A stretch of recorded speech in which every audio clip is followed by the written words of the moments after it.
ಚಿಂದಿ ಉಡಾಯಿಸೋ ಖಾರ ಬಣ್ಣ ರುಚಿಯನ್ನು ನೀಡುತ್ತದೆ. ಮೆಣಸಿನ ಪುಡಿ ಚಿಂದಿ ಉಡಾಯಿಸೋ ಖಾರ ಬಣ್ಣ ರುಚಿ. ದೇಶ ಬಿಟ್ಟು ಬಾಂಗ್ಲಾ ಮಾಜಿ ಅಧ್ಯಕ್ಷ ಪಲಾಯನ ಆಗಿದ್ದಾರೆ. ರಾತ್ರೋರಾತ್ರಿ ಥಾಯ್ಲೆಂಡ್ಗೆ ಅಬ್ದುಲ್ ಮೀದ್ ಪರಾರಿಯಾಗಿದ್ದಾರೆ.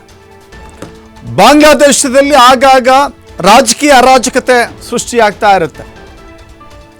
ಅಲ್ಲಿನ ದಂಗೆಗಳು, ಆಡಳಿತದ ವಿಫಲತೆ ಎಲ್ಲವೂ ಕೂಡ ನಾವು ನೋಡ್ತಾ ಇದ್ದೇವೆ. ಇದೀಗ ಅಲ್ಲಿನ ಅಧ್ಯಕ್ಷನೇ ಓಡ್ ಹೋಗಿದ್ದಾನೆ.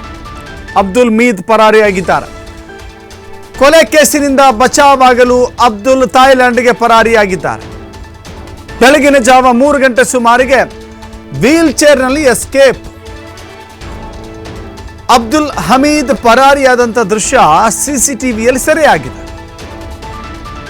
ಹಮೀದ್ 2014ರಿಂದ 23ರವರೆಗೆ ಬಾಂಗ್ಲಾದೇಶದ ಅಧ್ಯಕ್ಷರಾಗಿದ್ದರು. 24ರಲ್ಲಿ ಆಗಿನ ಪ್ರಧಾನಿ ಶೇಖ್ ಹಸೀನಾ ವಿರುದ್ಧ ಪ್ರತಿಭಟನೆ ಮಾಡಿದ್ರು. ಪ್ರತಿಭಟನೆಯಲ್ಲಿ ಅನೇಕ ಸಾವು ನೋವುಗಳು ಸಂಭವಿಸಿದ್ವು. ಈ ಪ್ರಕರಣದಲ್ಲಿ ಹಮೀದ್ ವಿರುದ್ಧ ಕೊಲೆ ಪ್ರಕರಣ ದಾಖಲಾಗಿತ್ತು. ಪ್ರಕರಣಕ್ಕೆ ಹೆದರಿ ದೇಶ ಬಿಟ್ಟು ಪರಾರಿಯಾಗಿದ್ದಾರೆ ಎನ್ನುವ ಮಾಹಿತಿ ಸಿಗ್ತಾ ಇದೆ. ಹಮೀದ್ ದೇಶ ಬಿಟ್ಟು ಹೋಗುವಂಥ ಬಗ್ಗೆ ಬಾಂಗ್ಲಾ ಸರ್ಕಾರಕ್ಕೆ ಮಾಹಿತಿಯನ್ನು ನೀಡಲಾಗಿದೆ. ಹಮೀದ್ ಪರಾರಿಯಾಗಲು ಆಸ್ಪದ ನೀಡಿದ್ದಾರೆ ಅಧಿಕಾರಿಗಳು. ಹೀಗಾಗಿ ಹಮೀದ್ ಪರಾರಿಯಾಗಲಿಕ್ಕೆ ಅವಕಾಶವನ್ನು ನೀಡಿದಂಥ ಅಧಿಕಾರಿಗಳ ವಿರುದ್ಧ ಸರ್ಕಾರ ಕ್ರಮವನ್ನು ತೆಗೆದುಕೊಳ್ತಾ ಇದೆ. ಅವರನ್ನು ಅಮಾನತು ಮಾಡಿ ಆದೇಶವನ್ನು ಮಾಡಲಾಗಿದೆ.